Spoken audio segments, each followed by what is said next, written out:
What up, everybody? It's your local fat nigga, aka Fatty two times. So I wanted to try a little different format for these types of videos. I got some part gameplay in the background. See, there was some elites on the spot, and I get tired of niggas, stepping off the spot to get some elites, but that's not what we here for. By the way, we did drop these niggas off, and I put 12 of that nigga head in one of the games, but we lost that game. But I might post that game later. But anywho, so what I want to talk about today was my little wish list for NBA 2K20. Since it's coming, it's right around the corner. It's almost time for us to get prepared for it. And as we come closer to it, the community is still mostly at divides about what we truly want. A lot of people really want to keep the archetype systems. A lot of people want to go back to the old 2K16, 2K15 system to where it was just inside and outside, and we go on from there, right? So that's what a lot of people want. It's between those two. So this is a fully opinionated video. You can take this all with a grain of salt because I'm just a random ass fat nigga just spitting out ideas of what I would like to see for the future of NBA 2K20 because I'm very enveloped into the community. I got a little something with my name, but nothing much. But for starters, I want to split this up between what I play the most is gonna be Park and my career. So I'm gonna start off by stating that I truly, personally, I like the neighborhood. I like the design behind the neighborhood. I like the idea of the neighborhood.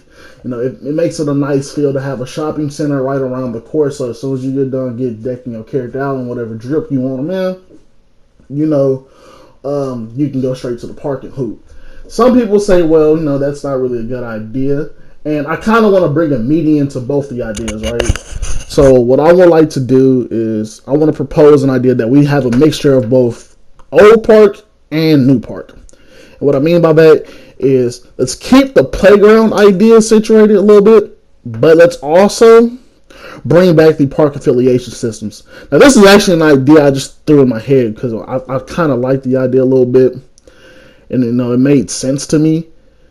So we get to keep the playground, but we also get a park affiliations. You remember like Sunset, Rough Riders, and fucking the other one that nobody really Flyers. So here's what I'm thinking. We can take the shopping center how we have it in 2K19, because not the damn playground in 2K18. That shit was garbage. But the shopping center we have in 2K19, we can keep it the same in each park, right? Just actually throw a little bit different designs for each park because, we have different park affiliations.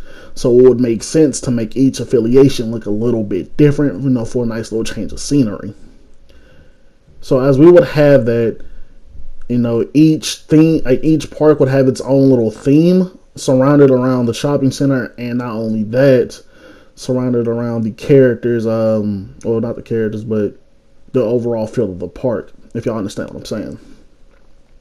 So something like that, to me, I thought that hey, that might be a dope idea because we get to keep the playground how it is, and not only that, we get to reintroduce the old rep system. So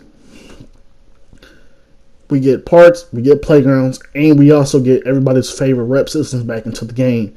All from rookie to all-star to to pro to all-star to I think it was Legend, and there was another one or something before Legend. I don't remember. It's been a minute, but so that was my first idea, and some things I would like to see in between my career and Park is let's go ahead and keep how badges are. Badges, I would recommend them stay the same. As in, what I mean by that, because I know I might get a little hate for this, but I say we keep badges development in Park and in my career and in Pro-Am and in Rec, right? I feel like that was a perfect addition to badges. It made a lot of sense. If I don't want to play my career, I should not be forced to. If you don't want to play my career, you shouldn't be forced to. There's other different game modes that we can play with my players that we can use to do completely other things. So if I want to play Rec and Pro-Am and I want to get my badges in Pro-Am and Rec, I can do that. If I want to sit there and play Park for 10 hours a day, get my badges, I can do that. I'm not forced to sit down and just play my career so I can get my badges. I've always hated that system. I've always kind of spoke out against it because I honestly just thought that system was lackluster and was very stupid in my mind. Because I personally don't, but my career is just fucking boring, bro. I'm not a my career player, and no offense to all those my career players. I respect all of you as I play MMOs a lot. I respect the grind of 99. I respect all that. So that's how I would say with badges. Now going back to the rep system a little bit, I recommend that we have two versions of rep this year actually, because this is something I think will be pretty dope, and a lot of people wouldn't mind grinding for this. So we can take the 2K16 rep and 2K19 rep. We can mix and match together a little bit, right? So when it comes to Park, you got your regular Park rep, your rookie, your pro, your elite, your legend, and all that. But what if we can mix that in with the 99 grind as well? So you hit the max level to be a legend. Now you're also grinding to be the first 99. That will encourage a lot more Park gameplay. It will encourage a lot less ducking from people in Park, and I think that would be a perfect idea to the whole situation. Because if you want to grind the 99, had a little 99 flashy badge, probably get some exclusive type rewards or whatever for you being 99. And I also would recommend that 99 and the highest rep for Park. I recommend that they have some very exclusive rewards for anybody who hits top rep in Park, and also top overall 99. So you hit max legend, say they give you some exclusive in-game content or some crazy real life content, as well as you hit 99. And then they can mix and match. Okay, well, you get 2K21 for free, and then some special edition Jordans and some crap like that for 99. And then for Park rep, I don't know, probably like an XP booster for 2K21, or I don't know. I don't really know. I'm not the person to ask about rep ideas or whatever. But I just think that in my head that we have two different versions of rep systems, that would be fucking amazing, dude. That would just be dope. Because it gives Park players something to grind for if they don't want to grind for 99. But it also gives my career grinders to grind something that they want to hit 99. So that's how that will work. How the badges, how they upgraded your badges, I think that should be the same regardless if you hit 99 or if you hit legend, the top rank of legend. I think that should not change. You should always get the little max badges upgrade or whatever, the Hall of Fame. But that's just my personal opinion on it. And then let's see.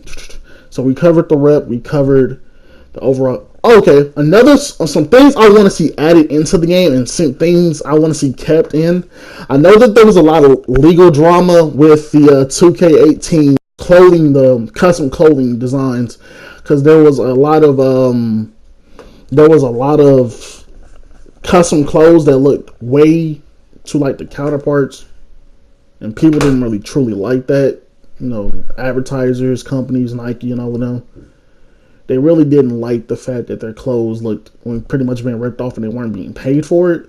So I get where they're coming from on that end. So we could probably do something about that. Possibly require some new licensing or whatever. I'm not sure how 2K will want to handle it, but that will be how they want to handle it. Let's see.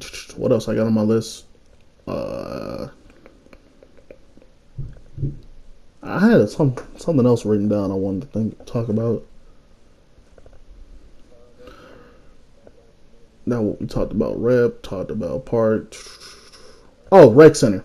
That was something else I wanted to speak on. So for the Jordan Rec Center, I completely, I feel as if they should just scrap the idea for how they had it in 2K19 and put it more like they had in 2K15. More open freely. You can walk in on a 5v5 squad pretty much and have a big center where you don't have to be waiting the matchmaking system, because you all know that the matchmaking system takes way too long to keep into a late game. So I just say go back to the 2K15 system. That would probably be a lot more efficient. And that's just my opinion. I'm not sure how the comp players would feel about that, as I'm not really in the scene of them, because I don't really care too much for pro. I'm a rec, but I'll go ask some comp players and some rec players their opinions on that, as I'm just really a park player. That's it. And then something else I wanted to think about. Okay, events. That was something else that was pretty big on my mind. So I really did like the events this year. Gold Rush, Ruffles, 3v3 Court Conquer, the King of Courts 1v1. I liked all of that. I honestly say bring that back for 2K20. Keep all of that. Make sure it's in the game. Make sure it's polished. Add matchmaking systems or skill-based matchmaking, or do something so people so that people don't boost. That was a major problem for this year. People were boosting, and not only were people boosting, people were getting booted offline. That's just doing too much, bro. Over some virtual rewards. If you're boosting, all right, you're trying to win. I understand that. I can kind of let this slide, but when you get to the point where you're just booting people offline, bro, get a life, dweeb. You just need to get a life.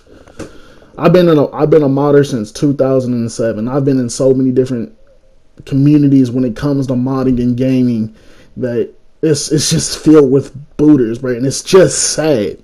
Grow up, get a life, bro, please. You're honestly a dork and you're honestly a script kiddie. I can guarantee you that 90% of booters in the 2K community don't know what they're doing. They're all script kiddies. But that's my rant about that. So, and also for 2K20, here's something else I want to see. Fix your servers. Y'all got all this money. Y'all making billions of dollars. Put some money into the servers. I'm tired of sitting there with a great 500 megabyte connection with a wired connection and lagging out of games. 2K is literally the only game I experience heavy lag in. Fix it. Y'all have the money to just fix it. So that covers the servers. What else do I have? Microtransactions. Well, there weren't really a lot to me because VC glitches, tattoo glitches. I really didn't buy a lot of VC this year like I did the previous years. So I promise you, there's gonna be more VC glitches next year. And y'all had a lot of discounts going on, so there wasn't a time to where I needed VC. If I didn't want like doing the VC glitch, where I could buy some. And there was times where I had discounts. So just keep y'all did a lot better than y'all did last year. So just keep it up. Other than that, I think that's all I had, as well as concerns for 2K20. Yeah. So as for 2K20, I think that covers all of my details that I wanted to speak about. If you have any ideas and comments and whatnot, just go ahead, leave what they should do for 2K20 as well as the gameplay wise. I'm not really too much worried about clothes. Just keep the do-rags, keep short shorts, add some backpacks, and re-add the custom clothes design, and I'll be completely happy. So if you enjoyed the video, go ahead, like, comment, subscribe, all that possible. Yeah, I'm gone. Peace.